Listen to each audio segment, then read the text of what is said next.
Hello friends, कैसे हो आप सब। आज के इस वीडियो में बात कर रहे हैं हम नीट 2012 का क्वेश्चन पेपर है और केमिस्ट्री का पेपर हम सॉल्व करेंगे। क्लियर। और इससे पहले वाले वीडियो में भी हमने बहुत सारे क्वेश्चन पेपर सॉल्व कर रखे हैं।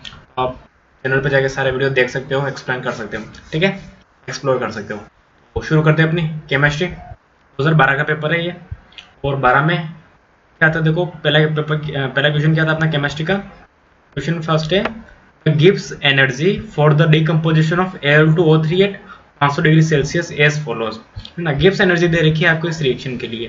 ठीक है, Al2O3 था 3/2 और 4/3 बन रहा था यहाँ पे एल्यूमिनियम, और साथ में ऑक्सीजन रिलीज हुई थी, O2 रिलीज हुआ था। और डेल आर जी कितना है, वो था बस आपको 960 किलो जूल पर मोल था। Potential difference needed for electrolytic reduction of aluminum oxide Al2O3 at 500 degree Celsius at least. Electrolytic reduction करवाना है एल्यूमिनियम ऑक्साइड का, इसके लिए कितना पोटेंशियल डिफरेंस चाहिए। ठीक है, तो देखो किस तरह से क्वेश्चन सोल्व होगा, देखते हैं अपन। देखो ये रिएक्शन है अपने ना, देखो रिएक्शन क्या दी इसने, Al2O3 था, है ना, और क्या बना था, एल्यूमिनियम बना था 4/3, है ना, 3/2। देखो इसने जो दिया ना ऊपर वाला, ठीक है था, इसने यहाँ पे 2/3 कर रखा है ना, 2/3 होगा, याद रखना, ये जो ऊपर वाला था ना 2/3 है ये। और इस रिएक्शन में देखो यहाँ पे n क्या है, n की वैल्यू आपको क्या करना है, 2/3 इंटू 2 + 3। ठीक है, इससे n आ जाएगा आपके, n इक्वल्स टू आ गया। टोटल चार्ज कितना है इस पे चार्ज होगा 4। आपको डेल जी काउंट करना है, तो इसके लिए फॉर्मूला क्या होता है, -NFe। अब n पता चल गया आपको, f का मतलब क्या होता है, फेराडे कांस्टेंट है ना, 6/500। और E तो क्या करना है, इसको E अपने को पता करना है, ठीक है ना, हो जाएगा आपके। तो सिंपल सा E कितना आएगा, यहाँ पे E आएगा आपके 2.5, है ना। तो देखो इसको सोल्व करेंगे ना, 2.5 आंसर आ रहा है, यहाँ पे यार 2.5 ऑप्शन से हो जाएगा आपका। ठीक है, तो आपको इस तरह से इलेक्ट्रिक जो पोटेंशियल डिफरेंस है वो इस फॉर्मूले से आप पता कर सकते हो, del G equals to -A/NFe। ठीक है, तो पहला क्वेश्चन आपको इस तरह से सोल्व करना है।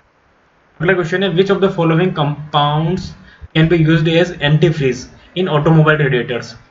ऑटोमोबाइल रेडिएटर्स में एंटी फ्रीज यानी किसको एंटी फ्रीज यूज करते हैं। एंटी फ्रीज मतलब वो जो हिली एरिया होते हैं ना, जहाँ पे टेम्परेचर बहुत कम रहता है, तो वहाँ पे पेट्रोल डीजल गाड़ी में जम जाता है। तो कौन ऐसा है जो जमने नहीं देता है ना।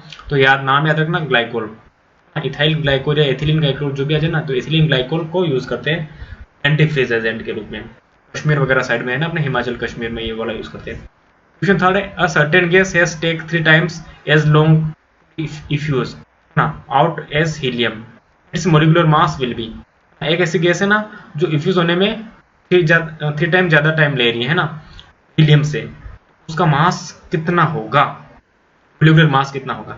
तो हीलियम का कितना होता है मोलिकुलर मास, हीलियम का होता है 4, ठीक है, और 3 टाइम हो रही है तो कितना होगा 12, 12 या 36। ठीक है, तो कौन सा ऑप्शन होगा इसमें होगा इसका 36 ऑप्शन याद रखना, ठीक है ना। हीलियम का जो मोलिकुलर वेट होता है ना, मोलर मास होता है, हीलियम का कितना होता है, हीलियम का 4 होता है ना, तो उस गैस का कितना होगा, उस गैस का 36 यूनिट होगा, याद रखना। क्लियर है। और कैसे होगा, देखो अपन इस तरह से पता लगा सकते हैं। रेट पता है अपने को क्या होती है, R2/R1, ठीक है, या T1/T2। सेकेंड वाली गैस है उसकी कितनी रेट है, 3 है, और दूसरी वाली की रेट क्या है, 1 है। ठीक है, जिसकी रेट 3 है ना, ठीक है। और देखो डिफ्यूजन के लिए ये वाला फॉर्मूला होता है ना, यहाँ पर देखो डिफ्यूजन नहीं पूछा इसने, इफ्यूजन पूछा है। डिफ्यूजन के लिए पूछना ना, इफ्यूज हो रही है ना कि डिफ्यूज हो रही है। डिफ्यूजन के लिए वो अलग से फॉर्मूला था, इफ्यूजन के लिए पूछा है इसने, है ना। तो यहाँ पे ऊपर देखो R2 गैस है तो उसका मोलिकुलर वेट भी ऊपर ही आएगा, नीचे के लिए नीचे आएगा। तो 3 अपना जो हीलियम था ना उसका 1 टाइम था, और उसका मोलिकुलर वेट कितना है, 4 है। सब यहाँ पर आपके क्या होगा, क्रॉस मल्टीप्लीकेशन, यानी अगर ये मैं रूट वाला साइन हटाऊं यहाँ पे, तो इधर वाले साइड लेके तो आपको स्क्वायर कर देना है, तो 3 का 9 हो जाएगा और 1 का 1 ही रहेगा, बाकी M1 का M1 ही, तो 9 × 4 36। तो इस तरह से आपके आ जाएगा 36 आंसर आ जाएगा। ये इफ्यूजन वाला ये फॉर्मूला आपको याद रखना, ये वाला,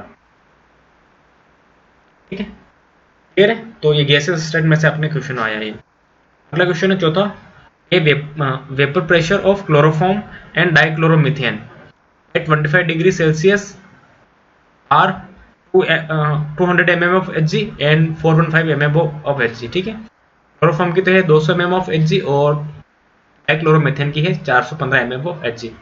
vapour pressure of the solution obtained by mixing 25.5 gram of CaCl3 and 40 gram of CH2Cl2 at the same temperature will be. Vapour pressure पूछा है इसने सॉल्यूशन का, ना कितना होगा। आप मिक्स कर रहे हो, 25.5 ग्राम तो था क्लोरोफॉर्म और 40 ग्राम था डाइक्लोरोमीथेन, इन दोनों को मिक्स किया तो क्या होगा। देखो तो यहाँ पे मोल फ्रैक्शन पता करना पड़ेगा, है ना। पहले मोल फ्रैक्शन देखते हैं अपन। Na का मोल फ्रैक्शन कितना है, 25, है ना। Na कितना है, A मतलब जो अपनी A वाली गैस है, क्लोरोफॉर्म कितना है, 25 ग्राम है, और टोटल कितना हो जाएगा ये, ठीक है। और ठीक है ना, ये तो इसका क्या है, देखो 25 तो इसका ग्राम में दे रखा है अपने को, यहाँ पे n मतलब मोल पता कर रहे हैं, ठीक है। और जो मोलिकुलर वेट होगा ना क्लोरोफॉर्म का CaCl3 का होगा 119.5, क्योंकि क्लोरोफॉर्म का कितना होता है, क्लोरीन का होता है 35.5, हाइड्रोजन का होता है 1, कार्बन का होता है 12, तो इस तरह से इसका 119.5 आएगा। तो Na के मोल हो गए अपने 0.213। इसी तरह से Nb के मोल देखोगे तो 40 ग्राम है, 40 ग्राम है, और CH2Cl2 इसका मोलिकुलर वेट कितना होगा, 85 होगा, इसका 0.47 इसके मोल हो गए, ठीक है। अब अपने को मोल फ्रैक्शन पता करना है, तो XA का मोल तो Na अपन Na प्लस Nb, तो Na के मोल कितने हो गए, XA हो गया अपने 0.31, और इसी तरह से बी आपको कैलकुलेट करने की जरूरत नहीं है, 1 में से माइनस कर दो, है ना, क्योंकि अपने को पता है मोल फ्रैक्शन टोटल कितना होता है। मोल फ्रैक्शन याद रखना हमेशा 1 से ज्यादा कभी नहीं हो सकता, ठीक है, 1 होता है। तो ये इतना हो गया, तो ये हो जाएगा 0.69, ठीक है। अब अपने को क्या करना है, पार्शियल प्रेशर ना, वेपर प्रेशर देखना है इसको, है ना। तो फॉर्मूला क्या होता है, P equals to P0A XA upon P0B XB। तो PA का दे रखा है इसने कितना है, 200 दे रखा है, और X कितना है अपने ने पता कर लिया, और P0B भी दे रखा है इसने क्वेश्चन में गिवन है, अपने कितना था 415, ये 415, और XB मोल फ्रैक्शन B का वो भी अपने को गिवन है। P कितना आ गया टोटल 347.9, 347.9। इस तरह से अपना क्वेश्चन ये सोल्व होगा, ठीक है। ऑप्शन ए याद रखा होगा इसको, क्लियर है, बहुत अच्छा क्वेश्चन था। चलो अगला देखते हैं question 5। Red precipitate is obtained when ethanol solution of dimethyl dioxime is added to ammoniacal Na, है ना। Which of the following statement is not true, है ना। इस जो स्टेटमेंट दिया है, ये जो इसने रिएक्शन दी, इसके लिए कौन सा ट्रू नहीं है। पहला, red complex has tetrahedral geometry, हाँ टेट्राहेड्रल ज्योमेट्री होगी इसकी, रेड कॉम्प्लेक्स बनाना। देखो ये ऑप्शन सही होगा, है ना, ये वाला सही है, इसने ये वाला रॉन्ग है ना, इसने कौन सा नॉट ट्रू पूछा ना, ये वाला रॉन्ग है, क्वेश्चन ये वाला सही होगा, क्योंकि देखो ये वाला स्ट्रक्चर देखो, इसकी स्ट्रक्चर आपको ये वाले दिख रहे हैं, तो टेट्राहेड्रल स्ट्रक्चर तो इसके नहीं है, ठीक है। तो अपना कौन सा ऑप्शन होगा, पहले से सही हो गया इसका। चलो अगला क्वेश्चन देखते हैं, क्वेश्चन नंबर 6। ये क्या था, for real gas van der Waals gas equation written as P plus AN square upon V square minus NB equals to आता है nRT। ये अपना रियल गैस इक्वेशन है, van der Waals gas equation है। यहाँ पे A और B क्या थे, वैन डर वाल्स कांस्टेंट थे, ठीक है। जैसे O2 है, CO2 है, N2 और H2 पहला सेट तो ये है गैस का, दूसरा है मीथेन O2 और H2, दूसरा सेट ये है। The gases given in set first increasing in order of B and gases are given in set second decreasing order of A, ठीक है, are arranged below। इनको अरेंज कर रखा है, तो सबसे करेक्ट फॉर्म क्या होगा वो देखना आपको, है ना। A और B के लिए देखना आपको। जनरली आप लोग को पता है जो van der Waals constant A होता है ना, वो क्या होता है, इंटरमोलिकुलर अट्रैक्शन फोर्स है ना, गैसेस मॉलिक्यूल्स का, उसको रिप्रेजेंट करता है। तो सबसे ज्यादा इंटरमोलिकुलर फोर्स किस में होगा, कौन सी गैस में होगा, देखो पहले वाली को देखो आप, तो सबसे ज्यादा इंटरमोलिकुलर फोर्स होगा CO2 में, ठीक है। कहाँ चला गया ये, पहला वाला CO2 होगा, CO2 के बाद में O2 आएगा, क्योंकि आपको मॉलिक्यूल आपको पता है, ठीक है ना, मॉलिक्यूल के हिसाब से हो जाएगा आपको अक्षर से। तो फिर दूसरे वाले का क्या हो गया, O2, फिर आ जाएगा अपना हीलियम, और फिर सबसे ज्यादा में लास्ट में हीलियम। तो देखो पहले में कौन सा ऑप्शन आ रहा है, ये वाला O2 CO2, तो फिर अपना पहले से ही हो रहा है ना, यहाँ पे देखो ये वाला। और जो B होता है ना, van der Waals constant B, वो होता है इफेक्टिव मॉलिक्यूल्स के लिए, है ना, वो कांस्टेंट होता है इफेक्टिव मॉलिक्यूल्स के लिए। तो सबसे ज्यादा होगा CH4 के लिए, O2 H2 सिम ये वाला भी। तो देखो सिंपल सा आप मॉलिक्यूल देख के भी बता सकते हो इनका, ठीक है। तो इस तरह से आपको ये क्वेश्चन को सॉल्व करना है। अगला है अपना क्वेश्चन 7, कह रहा है विच one of the following does not correctly present the correct order of the represent the which one of the following does not represent the correct order of property indicated against, है ना, कौन सी property को ये represent नहीं कर रहा जो साथ में दी हुई है। ये ऑप्शन था मैग्नीज सबसे ज्यादा, फिर क्रोमियम, फिर वेनेडियम, फिर टाइटेनियम। इंक्रीजिंग मेल्टिंग पॉइंट, ये इंक्रीजिंग मेल्टिंग पॉइंट है क्या, है ना, नहीं ये मैक्सिमम, ये देखो ये नहीं था ना, मैक्सिमम होता ना क्लोरीन क्रोमियम का होता, लेकिन ये नहीं था, ये क्या था, नो करेक्टली मैच नहीं था ना, यही पूछा उसने, इसके साथ में मैच नहीं था। बाकी देखो जो सेकंड दे रखा है इसमें, इंक्रीजिंग सेकंड आयोनाइजेशन एंथैल्पी, ये सही ऑर्डर है, increasing number of oxidation state का भी ये सही है, मैग्नीज के सबसे ज्यादा, क्रोमियम, फिर वेनेडियम, फिर टाइटेनियम, इंक्रीजिंग मैग्नेटिक मोमेंट का भी ये सही ऑर्डर दे रखा, लेकिन पहला वाला नहीं था, और ये इसने पूछा था। अगला क्वेश्चन नंबर 8 देखो अपने पास, इन द रिप्लेसमेंट रिएक्शन, ये अपनी कोई रिप्लेसमेंट रिएक्शन है, the reaction will be most favourable if M happens to be, ना मोस्ट फेवरेबल कब हो गया, अगर एम क्या हुआ, RB, L I, N A, K, ठीक है, आपको याद रखना आरबी, जब आरबी अगर एम के साथ में आ जाए ना, तो ये रिएक्शन सबसे ज्यादा होगी, तो आपको पता होना चाहिए, तो रिएक्टिविटी होती है ना आरबी की, वो सबसे ज्यादा होगी, क्योंकि जो लेटेस्ट एनर्जी है ना, आरबीएस, आरबीएफ आयन की जो लेटेस्ट एनर्जी होगी वो लेस होगी, जिसकी लेटेस्ट एनर्जी लेस होगी उसकी रिएक्टिविटी उतनी ही ज्यादा होगी, तो अपना ऑप्शन कौन सा होगा, ए होगा, ठीक है। और यहाँ पे सिंपल सा ये भी याद रख सकते हो, जैसे जैसे इसकी साइज इंक्रीज होती है, टॉप टू बॉटम जा रहा हो ना पीरियोडिक टेबल में, तो रुबिडियम सबसे नीचे आता है इन सबसे, तो इसकी साइज बढ़ी है तो रिएक्टिविटी वैसे बड़ी हो जाएगी, क्योंकि इजीली इलेक्ट्रॉन को ये डोनेट कर देगा, इस वजह से इजीली बॉन्ड ब्रेक हो जाएगा यहाँ पे, ठीक है। तो इस तरह से क्वेश्चन नंबर 8 का ऑप्शन हो जाएगा अपना ए। अगला क्वेश्चन है 9th, during change of O2 O2 minus, है ना, O2 minus ion, electron adds on which of the following orbitals, ठीक है। देखो यहाँ पे क्या था, ऑक्सीजन था, ऑक्सीजन मॉलिक्यूल था, इससे यहाँ पे क्या था, सिंगल ऑक्सीजन एटम है और इसने 2 इलेक्ट्रॉन गेन कर रखे हैं, इलेक्ट्रॉन कौन से ऑर्बिटल में यहाँ पे ऐड हुए हैं, आपको वो बताना है, ठीक है। यहाँ पे याद रखना इलेक्ट्रॉन पाई स्टार 2px में ऐड होते हैं, ठीक है, पाई स्टार 2px कहाँ पर है, पाई स्टार ये सी ऑप्शन होगा अपना, ठीक है, पाई ऑर्बिटल्स में ऐड होते हैं, मॉलिक्यूलर ऑर्बिटल थ्योरी होती ना, उसके अकॉर्डिंग ये क्वेश्चन होता है, मॉलिक्यूलर ऑर्बिटल थ्योरी के अकॉर्डिंग आपको करना पड़ेगा, ठीक है। तो लास्ट में देखो 2 इलेक्ट्रॉन है, तो एक्स में भी आ रहा है और दूसरा वाई में भी आ रहा है, तो दोनों इलेक्ट्रॉन कहाँ पे है, 2 इलेक्ट्रॉन है ना, एक एक्स में है एक वाई में है, तो आपको इस तरह से आंसर देना था 9th का। अगला क्वेश्चन है अपना, which of the following compounds will give yellow precipitate with iodine and alkaline, ठीक है, कौन सा ऐसा कंपाउंड है वो येलो प्रेसिपिटेट देगा आयोडीन एंड एल्केलाई के साथ में, acetamide, hydroxy propane, methyl acetate, and B and C are correct, B और सी दोनों करेक्ट है क्या ना, तो देखो हाइड्रोक्सी प्रोपेन भी देता है और मेथिल एसिटेट भी देता है, ठीक है ना, ऑप्शन अपना डी करेक्ट होगा। सेकेंडरी एल्कोहल होते हैं ना, हेलोफॉर्म रिएक्शन देते हैं जनरली, जैसे वो हाइड्रोक्सी प्रोपेन है ना, ये और इसके साथ में ये आयोडोफॉर्म पेस्ट भी देता है, ठीक है, तो मेथिल एसिटेट वगैरह दोनों देते हैं, तो ऑप्शन बी और सी दोनों सही हो जाएगा अपना, ऑप्शन डी। अगला क्वेश्चन है, given that the equilibrium constant for reaction, ये जो रिएक्शन है इसके लिए इक्विलिब्रियम कांस्टेंट वैल्यू है ना, तो 278 है पर्टिकुलर टेम्परेचर पे, उसने क्या पूछा, इसी टेम्परेचर पे इक्विलिब्रियम कांस्टेंट क्या होगा, रिएक्शन क्या है, देखो SO3 था वो SO2 में कन्वर्ट हो रहा है और हाफ O2 बना रहा है, ठीक है, उसका तो उसने दे दिया, लेकिन इस रिएक्शन का पूछा इसने, तो क्या होगा, देखो इसमें आपको इक्विलिब्रियम कांस्टेंट K की वैल्यू पता करनी है, ठीक है, तो K2 K1 के लिए रेफरेंस में आपको देखो इस क्वेश्चन को कैलकुलेशन करके करनी पड़ेगी, तभी जाके इसका आंसर आएगा, ठीक है। तो थर्मोडायनेमिक का आयनिक इक्विलिब्रियम का क्वेश्चन है ये, ऑप्शन इसका ए होगा 6 × 10⁻²। तो अगला क्वेश्चन देखते हैं, क्वेश्चन 12, 4 डायटोमिक स्पीसीज,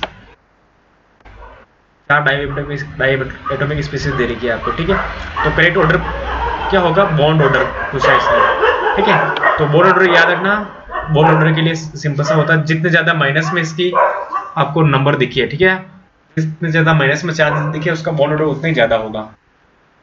देखो माइनस में चार्ज कितना है, -2 हाईएस्ट है, तो -2 देखो हाईएस्ट कहाँ पर आ रहा है, यहाँ पे आ रहा है, फिर न्यूट्रल आया ना, फिर -1 आया, फिर सबसे ज्यादा प्लस वाला होगा, सबसे कम प्लस वाला, तो ऑप्शन यहाँ पे अपना बी सही हो जाएगा। इस तरह से आप बॉन्ड ऑर्डर निकाल सकते हो, है ना, देखो अगर निकालना है तो भी इजीली आप निकाल सकते हैं बॉन्ड ऑर्डर, जैसे C2 2- था, है ना, टोटल इलेक्ट्रॉन कितने हैं यहाँ पे, इलेक्ट्रॉन है देखो कार्बन में है ना 6 होते हैं, लेकिन यहाँ पे 2 इलेक्ट्रॉन एक्स्ट्रा है, तो 12 + 2 14, ठीक है, बॉन्डिंग इलेक्ट्रॉन कितने हैं यहाँ पे 10 है, एंटी बॉन्डिंग कितने होंगे यहाँ पे 4, ठीक है, तो 10 - 4 और उसको 2 से डिवाइड कर दो, इसका बॉन्ड ऑर्डर आ जाएगा 3। इसी तरह से हीलियम में भी करेंगे, कितने इलेक्ट्रॉन है यहाँ पे, 4 में से 4 थे ना, 2 + 2 4, लेकिन एक चला गया, यहाँ पे 3 बचे। और बॉन्ड कितने हैं 2, और एंटीबॉडी कितना है 1, तो इसका बॉन्ड कितना आ जाएगा 0.5 आ जाएगा। तो इसका 1.5, इसका 2.5, तो सबसे ज्यादा कितना था C22 को माइनस का था, उसके बाद में NO था, बी ऑप्शन हो जाएगा यहाँ पे। क्लियर यहाँ पे था? चलो आगे चलते हैं। अपना कोई देखो कोई कंपाउंड दे रखा है, ऑर्गेनिक कंपाउंड है ना, C3H9N दे रखा है, ये एक कंपाउंड है ना। ये इसको अपन रिएक्शन करवाते हैं नाइट्रस ऑक्साइड के साथ, नाइट्रस एसिड के साथ में, ये अपने को एल्कोहल देता है और N2 गैस देता है, ठीक है। और अगर इसी ए को अपन गर्म करें CaCl3 क्लोरोफॉर्म के साथ में और कास्टिक पोटास के साथ में, ये C देता है ना। और अगर इसका रिडक्शन करें तो ये आइसोप्रोपिल मिथाइल अमाइन देगा। तो बताओ ये ए क्या है?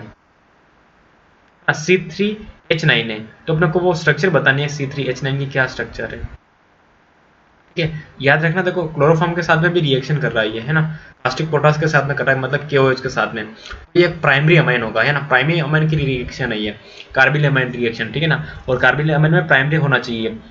देखो पहले वाले ऑप्शन में आपके जो अमाइन दिया ना वो टर्शियरी है, तो पहला वाला ऑप्शन तो वैसे ही होगा नहीं। अब सेकेंड वाला ऑप्शन बचा, देखो आपके पास सेकेंड वाला भी आपके पास प्राइमरी है और थर्ड वाला भी प्राइमरी है ना, और फोर्थ वाला तो सेकंड हो गया, तो फोर्थ ऑप्शन है नहीं। अब सेकंड और थर्ड में से आपको ऑप्शन देखना है, ठीक है। तो कार्बन तो देखो दोनों में 3 होना चाहिए, और हाइड्रोजन कितने होना चाहिए 4 5 6 7, है ना। अपने कितने होना चाहिए 9 होना चाहिए, ठीक है। 7 8 में देखो इसमें भी 9 है, वो 9। अब आपको ना रिएक्शन करवानी पड़ेगी तब आपको पता चलेगा, ठीक है। तो देखो ये अपने रिएक्शन करवाएगा, ये सब वाला अपन कंपाउंड लेना, तो ये क्या देता है एल्कोहल दे रहा है ना, और क्या दे रहा है ये साथ में क्लोरोफॉर्म के साथ में गर्म किया ना, तो क्या दे रहा है ये आइसोप्रोपिल मीथेन अमाइन दे रहा है ना। आइसोप्रोपिल देखो आइसोप्रोपिल N बन गया, NC बन गया ना। NC कब बनेगा जब ये यहाँ पे प्रेजेंट हो, बीच वाले कार्बन के साथ में नाइट्रोजन प्रेजेंट हो। इस तरह से अपने पता चल गया ऑप्शन कौन सा था इसके लिए, C ऑप्शन सही रहेगा, ठीक है। मतलब ये वाले जो डायग्राम दे रखा ना, ये स्ट्रक्चर दे रखी, ये वाला सेम का। इस तरह से आपको रिएक्शन करवानी पड़ेगी, लेकिन इसमें जैसे स्टेटमेंट दे रखा ना, उससे एक चीज तो अपने को पता चल गई, ये रिएक्शन कौन सी कार्बन एमिन रिएक्शन है। कार्बन एमिन रिएक्शन किसकी होती है, वो प्राइमरी अमाइंस की होती है, चाहे एलिफेटिक हो या एरोमेटिक हो, प्राइमरी अमाइन की रिएक्शन, ठीक है। ये क्वेश्चन बहुत बार रिपीट हुआ है नीट में। अगला क्वेश्चन है अपना 14, क्या कह रहा है, which of the following set forms biodegradable polymer, इनमें से कौन सा है जो बायोडिग्रेडेबल पॉलीमर बनाएगा। देखो 4 आपको स्ट्रक्चर दे रखी है, इसमें से आपको बताना, ठीक है। तो बायोडिग्रेडेबल पॉलीमर कौन बना रहा है, ठीक है। आपको याद रखना बायोडिग्रेडेबल के लिए जो डी ऑप्शन होता है ना, डी दे रखा है, ये बनाता है। तो ए में देखो ये दे रखा था, बी में ये दोनों, सी में ये दोनों, डी में दोनों।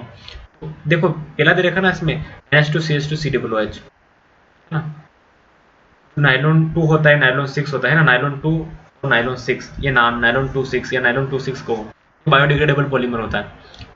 देखो नाइलॉन 26 कैसे होगा, इसमें कितने कार्बन है 2 कार्बन फर्स्ट वाले में, बाकी इसमें कितने 6, तो नाइलॉन 26 बनता है इन दोनों से, इन दोनों से क्या बनेगा नाइलॉन 26 बनेगा, और ये बायोडिग्रेडेबल होगा। बाकी ऊपर वाला से जो बनेगा वो बायो नॉन डिग्रेडेबल है, ठीक है। तो अपना डी ऑप्शन सही होगा यहाँ पे, पॉलीमर वाले चैप्टर से क्वेश्चन पूछा है। अगला क्वेश्चन है 15, कंसिडर द रिएक्शन, ये रिएक्शन दे रखी है, what sort for the reaction is, ये कौन सी रिएक्शन ये पूछ रहा है। RCHO मतलब एल्डिहाइड है, वो रिएक्शन कर रहा है NH2NH2, NH2NH2 को बोलते हैं अपन हाइड्रोजन, और क्या बना दिया इसने RCHN और NH2, ठीक है। तो कौन सी रिएक्शन है, देखो न्यूक्लियोफिलिक रिएक्शन है ये, है ना, न्यूक्लियोफिलिक एलिमिनेशन रिएक्शन, क्योंकि यहाँ पे एलिमिनेट भी होगा ना H2O मॉलिक्यूल, तो ऑप्शन अपना भी होगा। और देखो कैसे एक्सप्लेनेशन देखते हैं इसका कैसे होगा। तो RCHO था, इसने NH2 रिएक्शन करी, RCN बन गया ये NH2 के साथ में, और देखो वोटिव मॉलिक्यूल निकला, तो एलिमिनेशन भी तो हुआ ना, तो न्यूक्लियोफिलिक एडिशन एलिमिनेशन रिएक्शन थी ये। फिर एल्डिहाइड कीटोन कार्बोक्सिलिक एसिड वाला चैप्टर से ये क्वेश्चन आया है आपके RBSc बोर्ड में, बहुत अच्छे से एक्सप्लेन कर रखा है इस क्वेश्चन को, इस वाले रिएक्शन को। अगला है अपना question 16, consider the following reaction, ये रिएक्शन देखो क्या रिएक्शन है, बेंजीन के ऊपर COCl है ना, और ये H2 से रिएक्शन कर रहा है, मतलब इसका रिडक्शन करवाना है PbBaSO4 की प्रेजेंस में, रिएक्शन करवाना तो सॉरी रिडक्शन करवाना तो क्या बनेगा ऑप्शन ABCD, ठीक है। तो क्या करो, जैसे ये कहेगा ना तो हाइड्रोजन क्या करेगा, हाइड्रोजन एक Cl को लेकर चला जाएगा, तो HCl निकाल देगा, एक हाइड्रोजन बचा वो इसके साथ में, तो यहाँ पे CHO आ जाएगा, तो किसमें CHO आ रहा है, C वाला ऑप्शन अपना सही होगा, ठीक है। क्यों होगा, देखो अपने पास ये था रिएक्टेंट, इसकी रिएक्शन अपन हाइड्रोजन से करवा रहे हैं, तो एक हाइड्रोजन क्या करेगा, यहाँ से ये एक हाइड्रोजन होगा वो Cl को लेकर चला जाएगा, जो बचा हुआ हाइड्रोजन है ना एक, वो यहाँ पे आ जाएगा। ठीक है, तो प्लस HCl, तो बाई प्रोडक्ट आपने बना दिया, जो बचा उसको जोड़ दो। ठीक है, तो आपको इस तरह से रिएक्शन करवानी है। बेंजल्डिहाइड इसका प्रोडक्ट है अपना। अगला क्वेश्चन है 17, standard reduction potential of half reaction are given below. Standard potential दे रखा है हाफ सेल का। Strongest oxidising and reducing agent कौन सा है, इसे बताना आपको कौन सा स्ट्रॉन्ग ऑक्सीडाइजिंग एजेंट है और कौन सा रिड्यूसिंग एजेंट है। ठीक है, तो देखो 4 रिएक्शन में से 2 बताना है, कौन सा होगा। देखो ऑक्सीडाइजिंग एजेंट की बात करो ना आप, ऑक्सीडाइजिंग मतलब जो खुद का तो रिडक्शन करे और दूसरों का ऑक्सीडेशन करे। रिडक्शन मतलब जो इलेक्ट्रॉन सबसे फटाफट कौन गेन कर सकता है ना। तो आपको बताया 4 हेलोजन है, 4 हेलोजन में से फ्लोरीन ऐसा है ना सबसे स्ट्रॉन्गेस्ट ऑक्सीडाइजिंग एजेंट है वो, यानी रिडक्शन उसका बहुत फास्ट होगा, दूसरों का ऑक्सीडेशन बहुत फटाफट करेगा। तो पहले तो फ्लोरीन आना चाहिए अपना ऑक्सीडाइजिंग एजेंट में, तो देखो फ्लोरीन तो एक ही में आ रहा है ना, तो ऑप्शन अपना वैसे सी हो गया ना। और रिड्यूसिंग एजेंट कौन होगा, जो लास्ट वाला फिर कल बाहर आई तो आयोडीन रिड्यूसिंग एजेंट होगा, वो ये रिड्यूसिंग एजेंट था, तो फ्लोरीन और आयोडीन। इस तरह से आपको याद रखोगे आप। ठीक है, हो जाएगा ये क्वेश्चन। चलो आगे देखते हैं। अगला है क्वेश्चन 18, क्या है, देखो बहुत बड़ा क्वेश्चन दिया भाई, देखते हैं क्या है। Structure of mixed oxide is cubic closed packed ना, CCP। Cubic unit cell of mixed oxide is composed of oxide ions. 1/4 of the tetrahedral voids are occupied by divalent metal A and the octahedral voids are occupied by monovalent metal B. The formula of the oxide, ठीक है, आपके पास A और B दो oxide थे ना। देखो oxide का इसने फॉर्मूला पूछा है, एक तो क्या था, मेटल A है, दूसरा मेटल B है, दोनों के साथ में किस तरह से होगा। ठीक है, तो देखो क्वेश्चन को सोल्व करना पड़ेगा अपने। टेट्राहेड्रल वर्ड्स है ना, टेट्राहेड्रल वर्ड्स में क्या होता है, स्पेस होती है ना एक ही, वो कितने हो जाएंगे, देखो 8 उसके एज है ना, और 1/4 इसके साथ में शेयरिंग होती है, तो टोटल कितने हो गए यहाँ पे 2 हो गए। ठीक है, और इसके अलावा जो ऑक्टाहेड्रल नंबर है ना, वहाँ पे वर्ड्स कितने प्रेजेंट है, 4 प्रेजेंट होंगे, और B प्लस इस तरह से 4 हो जाएगा। तो क्या फॉर्मूला हो जाएगा अपना A2B4। A2B4 हाँ आपने A2B4 दिया नहीं इसने, है ना। A B2 भी हो सकता है ना, A B2 भी तो हो सकता है, सेम वही चीज, बी वाला ऑप्शन सही हो जाएगा अपना। तो इस तरह से आपको करना है। देखो इसमें दे रखा था ना भाई, देखो पहला वाला था ना A के लिए क्या था, टेट्राहेड्रल था, 1/4/8 हो जाएगा। ठीक है, और दूसरा वाला क्या था अपने पास, ऑक्टाहेड्रल था ना, ऑक्टाहेड्रल मतलब 8 हेड है, तो वहां पे कितना हो जाएगा, 4 हो जाएगा, तो B तो 4 हो गया, और A कितना हो गया, 2 हो गया था। तो इस तरह से अपना क्वेश्चन सोल्व होगा। अगला क्वेश्चन है 19, activation energy and rate constant K1 and K2 for chemical reaction at 2 different temperatures T1 and T2 are related. क्या होगा उसका रिलेशन, तो देखो बताओ। ठीक है, तो ऑप्शन ABCD 4 दे रखे हैं। ठीक है, तो अपने को पता है आरएनएस इक्वेशन के अकॉर्डिंग। ठीक है, वहां पे क्या होता है ln K2/K1, K2/K1 करना अपने को, और उसके अलावा होता है K2/K1 equals to minus EA/R। ये दे रखा है इसने एक्टिवेशन एनर्जी, है ना, R मतलब रेट कांस्टेंट भाई, EA/R। और क्या हो जाएगा, टेम्परेचर डिफरेंस देखना है, 1/T1 माइनस 1/T2। वहां पर T1 T2 आ रहा है, देखो T1 T2 ना, ये दोनों रिएक्शन थी, लेकिन K2/K1 दोनों में है, और माइनस भी है, माइनस भी है ना। तो देखो देखो देखो डिफरेंस कहाँ पे, कुछ डिफरेंस दिख रहा है क्या, बिल्कुल भी डिफरेंस नहीं दिया यार इसने, तो ऑप्शन दोनों एक जैसे दे दिए ना। तो अपना ऑप्शन कोई भी करो, BSc में से एक ऑप्शन करना आपको। फिर यहाँ तक, तो इस तरह से आपको सोल्व करना है आरएनएस इक्वेशन के अकॉर्डिंग, ये आरएनएस इक्वेशन होती है। अगला क्वेश्चन है अपना 20, equal volume of 2 monoatomic gas A and B। अपने पास 2 गैसें हैं मोनोएटॉमिक है, A और B। ठीक है, आपने सेम टेम्परेचर और प्रेशर पर उनको मिक्स करी है, तो उनकी स्पेसिफिक हीट CP और CV क्या होगा। हाँ, दोनों का रेशो पूछा है ना, इस पे रेशो CP और CV का रेशो पूछा है। मोनोएटॉमिक गैस होती है ना, उसके लिए CP CV का रेशो हमेशा याद रखना कितना होता है, 1.67 होता है। और मोनोएटॉमिक गैस 1.67 आपको ये याद रखना पड़ेगा। ठीक है, CP CV ये थर्मोडायनामिक वाले चैप्टर में से आया है। फिर यहाँ तक चलो आगे चलते हैं। Question 20, In which of the following arrangement the given sequence is not strictly according to the property indicated against it। ठीक है, प्रॉपर्टी के साथ में कौन सा मैच नहीं हो रहा वो देखना। पहला देखो सीक्वेंस दे रखा आपको, ये क्या है, एसिडिक कैरेक्टर के साथ में इंक्रीजिंग एसिडिक कैरेक्टर। सही है, देखो पहला वाला सीक्वेंस सही दे रखा है, NH3 PH3, photo bottom in case हो रहा है। ऑप्शन सेकंड में क्या था, एक क्या दिया था इसने, इंक्रीजिंग ऑक्सीडाइजिंग पावर कार्बन के पास, इसमें भी टॉप टू बॉटम इंक्रीज हो रहा है। ठीक है, सही है ये भी। और नेक्स्ट है इसने इंक्रीजिंग एसिडिक स्ट्रेंथ, ये भी टॉप टू बॉटम इंक्रीज होती है एसिडिक स्ट्रेंथ भी। नेक्स्ट इसने दिया increasing pKa value, pKa value increasing नहीं, ये डिक्रीजिंग का ऑर्डर, लेकिन इसने इंक्रीजिंग दे दिया। ठीक है ना, उल्टा होता ही है डी ऑप्शन। ठीक है, तो इस तरह से आपको देखना है। अगला क्वेश्चन है अपना 22, मोलर कनेक्टिविटीज है ना, eight infinite dilution of NaCl KCl और एसिटिक सोडियम एसिटेट, दोनों की दे रखी है आपको। तो क्या पूछा इसने, ये देखो इसको सोल्व करने का क्या तरीका है।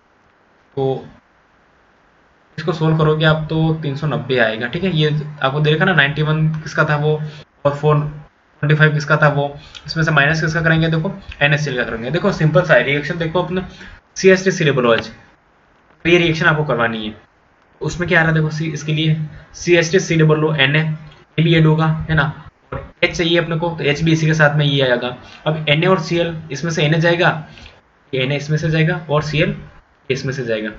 तो NaCl माइनस कर दो ना इसमें से, टोटल में से NaCl मतलब देखो COOH Na जोड़ना है आपको और HCl जोड़ना है, दोनों को ऐड करोगे, इसमें से Na का माइनस कर दो, जितना दिया उसमें से माइनस कर दो ना, ये 390 बचेगा आपके भी। ठीक है, बहुत इजी क्वेश्चन था, इसमें वैल्यू दे रखी थी, इसमें से माइनस करना था आपको। अगला क्वेश्चन है अपना 23rd, which of the following reagents will be able to distinguish between 1-butane and 2-butane, 1-butane and 2-butane। 1-butane और 2-butane को आपको डिफ्रेंशिएट करना था, किससे करोगे, ऑक्सीजन से, Br से, HCl से। भाई इनसे तो तीनों की रिएक्शन सेम ही होती है, किससे करोगे, NaNH2, ऑप्शन अपना NaNH2। ठीक है, जो 1-ब्यूटेन होता है ना, उसका हाइड्रोजन अटैच होता है sp3 कार्बन के साथ में। तो जो इसमें क्या होगा, देखो तो 1-ब्यूटेन है ना, वो तो रिएक्शन कर लेगा आपका इससे NaNH2 से, और यहाँ पे व्हाइट पीपीटी बनाएगा। लेकिन जो सेकंड वाला जो दे रखा ना अपने ब्यूटेन, वो रिएक्शन ही नहीं करता यहाँ पे, ये आपको याद रखना। ये टेस्ट वाला क्वेश्चन ये आपके है ना, जो हाइड्रोकार्बन है ना वहाँ का, उसमें कुछ टेस्ट दे रखे हैं आपको, उस चैप्टर से क्वेश्चन दिया है आपको। ठीक है, तो कैसे पहचानोगे, तो इस तरह से बताना आपको NaNH2। तो सिंपल सा भी आप देख लो ना, ऑक्सीजन से रिएक्शन तो सिंपल सा सभी करते हैं, दोनों की हो जाएगी, ब्रोमीन से भी हो जाएगी, अकेला ब्रोमीन Br दिया तो कोई रिएक्शन होगी नहीं वैसे, Br2 दिया तो होती, अगर HCl से करवाओ तो भी हो जाएगी, लेकिन NaH2 आपको नया दिख रहा है आपको है ना, ये वाला ऑप्शन था। अगला देखो 24, which of the following exhibits by only +3 oxidation state, इसमें से किसकी only +3 ऑक्सीडेशन स्टेट होगी। ठीक है, SCTHPAU ना, ये लेंथेन और एक्टिनोइड्स दे रखे हैं सारे, याद रखना। जो पहला है ना एक्टिनम Sc, इसका ऑक्सीडेशन नंबर ओनली +3 होता है, तो पहला ही ऑप्शन से हो गया। ठीक है, बाकी जो वेरिएबल होता है ना, बाकी का सबका बढ़ता जाएगा, इसका स्टेबल ऑक्सीडेशन नंबर क्या है, ओनली +3। ये तो आपको याद ही रखना पड़ेगा। उसका देख लो इलेक्ट्रिक कॉन्फ़िगरेशन है ना, वो भी क्या है, इसी तरह से S के 2 इलेक्ट्रॉन है और D के पास इलेक्ट्रॉन है, तो दोनों चले जाएंगे तो +3 ऑक्सीडेशन नंबर शो हो जाएगा। इसका इलेक्ट्रॉनिक कॉन्फ़िगरेशन से आपको इजीली समझ में आ जाएगा। नेक्स्ट है लो spin complex of D6 cation, complex से लो स्पिन कॉम्प्लेक्स था अपना D6 की था, वो ऑक्टाहेड्रल फील्ड के साथ में था। ठीक है, उसकी एनर्जी देखो आपको क्या होगी, इसने दिया तो एनर्जी की याद रखना, वो एनर्जी इसकी ये वाली होती है ना, -12/5 L0 + 3p। ये तो आपको याद ही रखना पड़ेगा, इसका कोई तरीका नहीं है। ठीक है ना, याद रख लेना ये तो।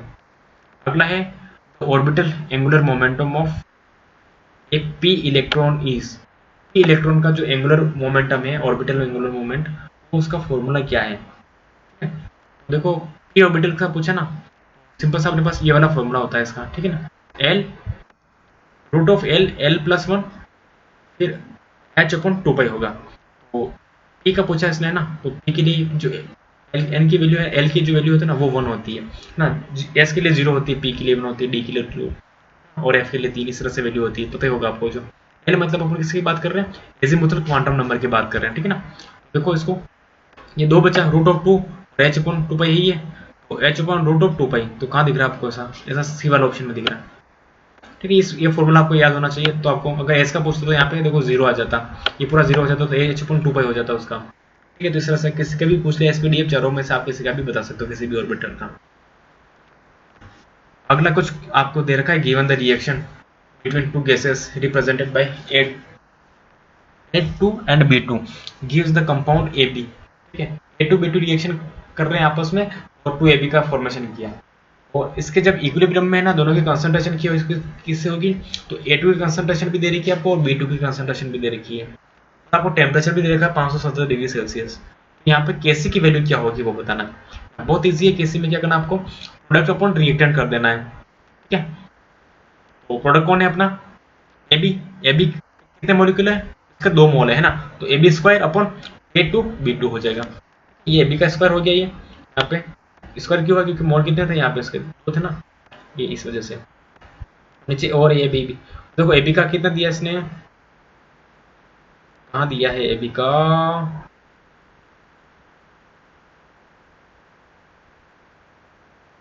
क्या दिया ही नहीं क्या इसने, कैसे पूछा ना। तो AB का स्क्वायर कितना हो जाएगा इसका 0.8, और ये दे रखा है और B का दे रखा है, कैसे कितना है, क्या ये इतना है।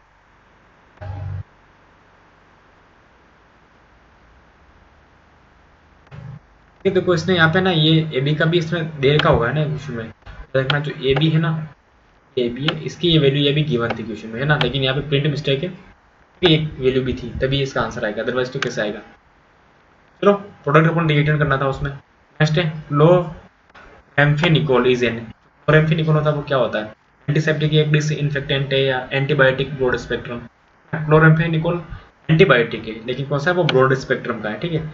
सारे टाइप के बैक्टीरिया को मार देता है, होते हैं ना, आपने पढ़ा होगा स्पेक्ट्रम के टाइप, ब्रॉड स्पेक्ट्रम एंटीबायोटिक होते हैं, नैरो स्पेक्ट्रम होता है, 3-4 टाइप का स्पेक्ट्रम होता है ना इसका, तो ये ब्रॉड स्पेक्ट्रम है, सब टाइप के बैक्टीरिया को किल करता है। चलो अगला क्वेश्चन है 29, 4 successive members of the first series of the transition metals are listed below, है ना। For which one of the M is standard potential value, इसका पॉजिटिव साइन होगा, ठीक है। 4 मेंबर दे रखे, इसमें से बताना आपको, है ना।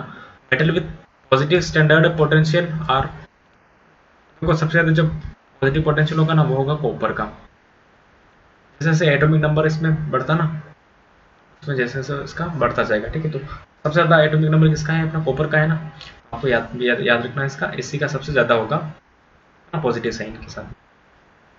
अगला क्वेश्चन है अपना 30, क्या कह रहा है, the catalytic activity of transaction metal and there compounds is described bye, catalytic activity देखनी है और उसके मेटेलिक उन मेटल का। पहला है ability to adopt variable oxidation number, देखो यही तो कैटालिटिक एक्टिविटी क्यों होती है, क्योंकि ना ऑक्सीडेशन नंबर वेरिएबल होता है, इस वजह से इनकी कैटालिटिक एक्टिविटी, इसीलिए इनकी कैटालिटिक एक्टिविटी शो होती है ट्रांजैक्शन एलिमेंट्स की।